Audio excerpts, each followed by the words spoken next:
Well, it's Monday afternoon at our law firm, and like every Monday, it's an incredibly busy day here. I was in Philadelphia this morning, and now I'm back at the office in New Jersey, getting ready to see some clients. Over the weekend, we received a lot of phone calls and emails from clients and their families regarding potential charges, or in many cases, they've already been arrested. So one of the questions that we received over the weekend was a person who appeared to be a little confused.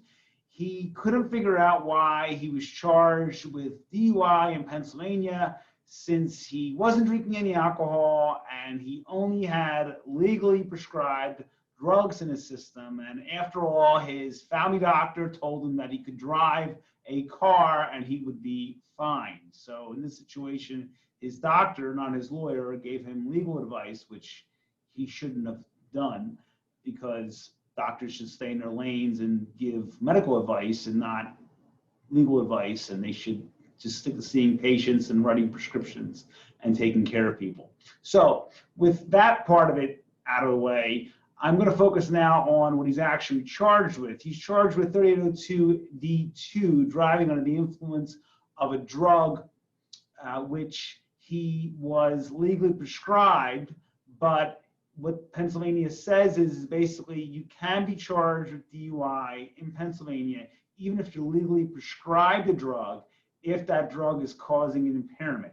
And that's what the allegation here is in this case. So the fact that it's legally prescribed will do you no good. The fact that the doctor is going to write a letter, more than likely a scribbled note on a prescription pad, if they even use those, that's not going to help our case. What is going to help our case is legal advice and legal strategy focused on, first, probable cause to stop the car, probable cause to arrest, and the officer's testimony regarding alleged impairment. In addition, we can look at the possible chemical analysis of the blood work, because he at least did the right thing and he didn't refuse the breathalyzer test, because his lawyer, more than likely not his doctor, told him not to refuse the chemical test. I'm sure if he went to his doctor and the doctor asked him if he should refuse the chemical test, the doctor would have said, well, you know, HIPAA and all these nonsense things that they want to talk about.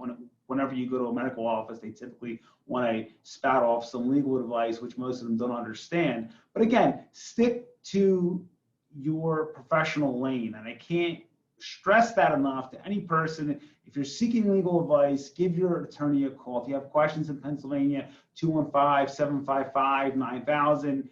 In New Jersey, 856-793-7429.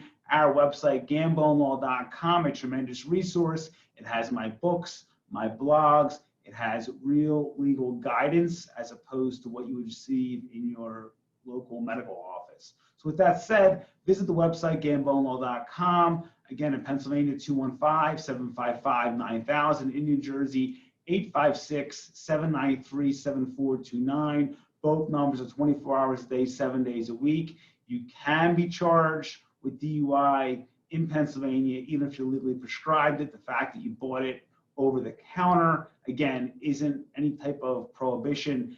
In addition, if your doctor is legally prescribing it to you, that may cover you from a legal possession standpoint. It will not cover you for a DUI. So listen to your lawyer when it comes to legal advice. Don't listen to your doctor. That's all I have today. Have a great day.